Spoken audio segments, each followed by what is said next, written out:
what we're going to try and do today is what I call the Army of One, where you go to a deserted place and you film your actor in various different parts of that place with a lockdown camera that doesn't move, and then you put all those together to create multiple versions of yourself. Now, the reason I say army is not just because there's a lot of people, it's because armies tend to wear a uniform, so they all dress alike, and also they often march in rows or columns, whatever they're called. The fuck is this? Do you want to change the colour scheme to improve that? Fuck off! Anyway, I went to the Tate Modern on the Embankment, where of course it's usually thronging with tourists, but I did a little 28 days later trick, and I went there at about 5 o'clock in the morning in the middle of summer. And by the way, I can recommend this if you're a filmmaker. Get up early one Sunday morning and go around places which are usually really busy. You can make your own post-apocalyptic movie there. Anyway, so here's a shot outside the Tate Modern. Now, I filmed myself in 3 different positions. So here's me walking down the embankment from back there to out of camera shot. I'm wearing cycling outfit because of course I'd just come off the bike, and I did it again, this time about halfway across the pavement, and then I did it again walking closest to the railings there. Now what I want to do is I want to create whole columns of myself walking along those 3 paths. So I need to take this, this and this, and somehow cut out myself from the background and then replicate myself walking slightly behind, and then another one slightly behind that, another one slightly behind that. So basically I'll end up with a whole crowd of me's all walking in 3 columns, looking like some army of cyclists who've lost their bikes and are a bit pissed off about it. Now, if I did all this in front of a green screen, I wouldn't have a problem. I'd just key out the background and then plonk it down there and just keep replicating it so they're all in a row. But because I've got this rather complex background behind me, I'm going to try something called a difference matte. A difference matte is where you take the background without anyone in it, and then you take the whole shot with the background and the person in it, and you tell the computer to cut around this person and take everything else out. So after you shoot your footage of the person moving around, you should run the camera and just capture the empty background. And this is very important because you're telling the computer anything that looks like this, get rid of. Anything that looks like something different, i.e. your person in the scene, keep that. Now I've tried to use a still image of this, and believe me, it does not key out as well as an actual live video, which is weird, but take it from me, when you've shot your actor, keep the camera running and try and shoot nothing at all, and hopefully as long as the sun doesn't go in, you'll have the same background. So the background video you put behind and you make it invisible, and then select your foreground, go to Effect, Keying, Difference Matte. Now this is very important. Up here in Difference Layer, you choose the background video with nothing in it, and something happened already. There we go. If layer sizes differ center or stretch to fit, try and make the 2 layers exactly the same size. It'll make your difference map better.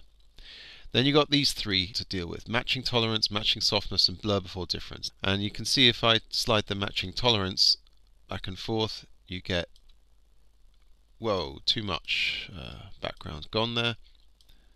Bit more. Let's get the actor as complete as we can.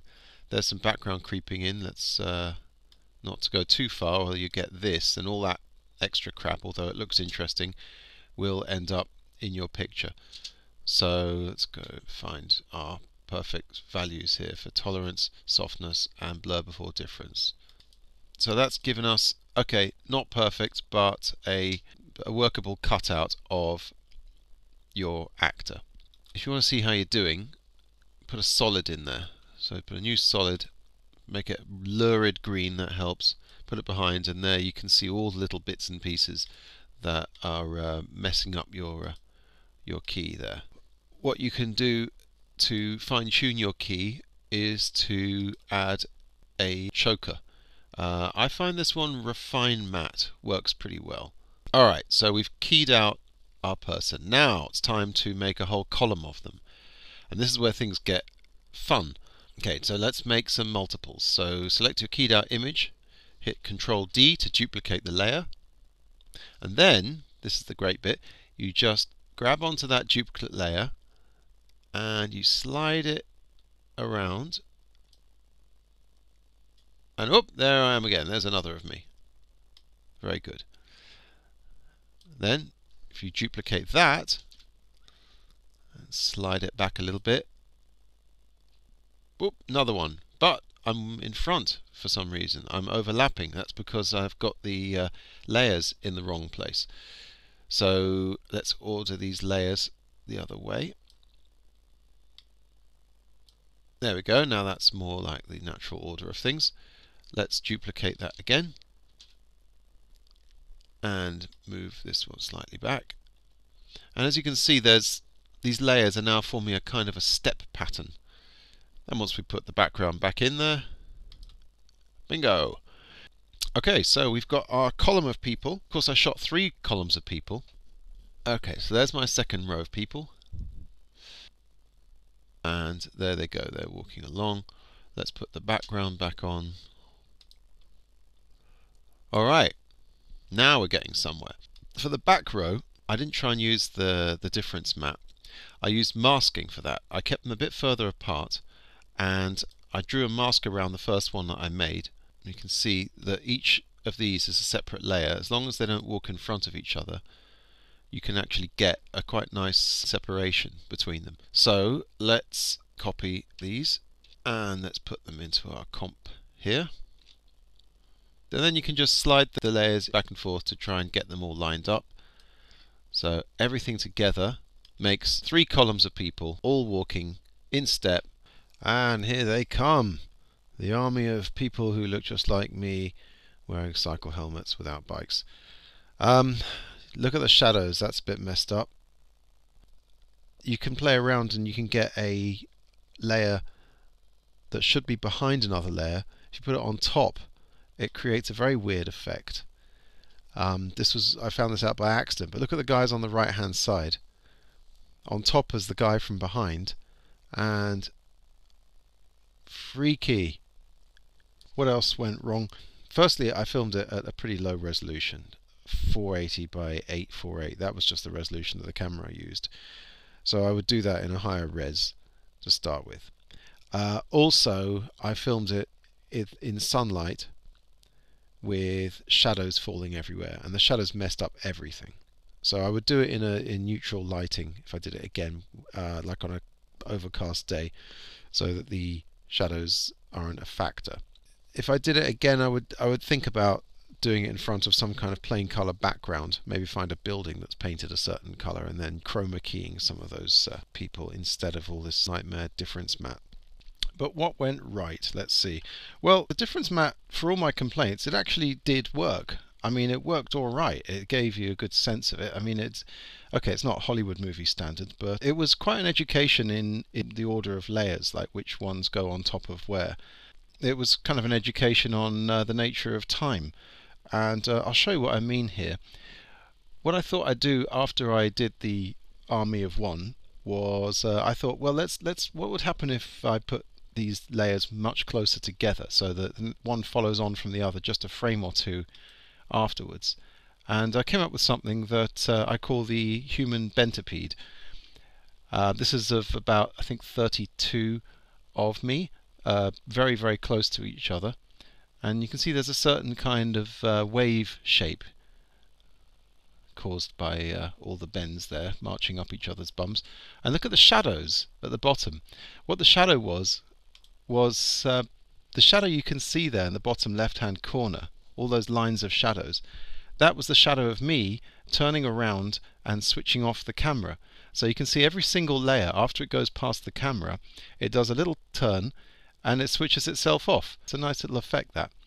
I also messed around with the order of the layers. Here's the human centipede with the layers reversed, so that the one at the back is actually on top, sort of like my future passing in front of me there.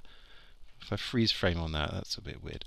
And then I tried it again with the human centipede with the top layer being in the middle, and there's my future in front of me and my past behind me.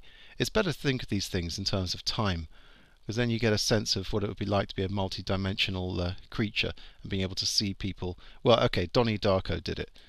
And then I thought, well, let's really go for it. So I put 128 of me very, very close together. This is the human mega centipede, as I called it. This took 7.5 hours to render, just so you know. If you've got a better computer, of course, it won't take as long. There they all go. And there they all go, switching themselves off on the camera. And finally, and here's the kind of happy accidents that happen sometimes when you're messing about. This is why it's good to mess about. I accidentally didn't realize until much later, when I tried a very, very bad setting on the difference matte, I discovered that I had captured a bird. Not literally, I had filmed a bird in the top right hand corner of the screen. I got a bird, and I actually made a line of birds. It's only one bird, but I keyed it out and made a whole trail of them. So check this out. Look, you can see the route that the bird takes as it goes. That's bloody brilliant, that. The rest of the keying is utterly shit. And there's me at the bottom, kind of spazzing out. And I would never have discovered that if I hadn't screwed up the keying. I was only trying to make an army of bends, and I ended up making a trail of birds and the human centipede, as it were. This whole process has thrown up some very interesting effects. I'm going to add all that to my trick bag, and next time I want to mess around with time and space and people walking very close to themselves behind and in front, and mess with people's heads in my films, I'll know where to go.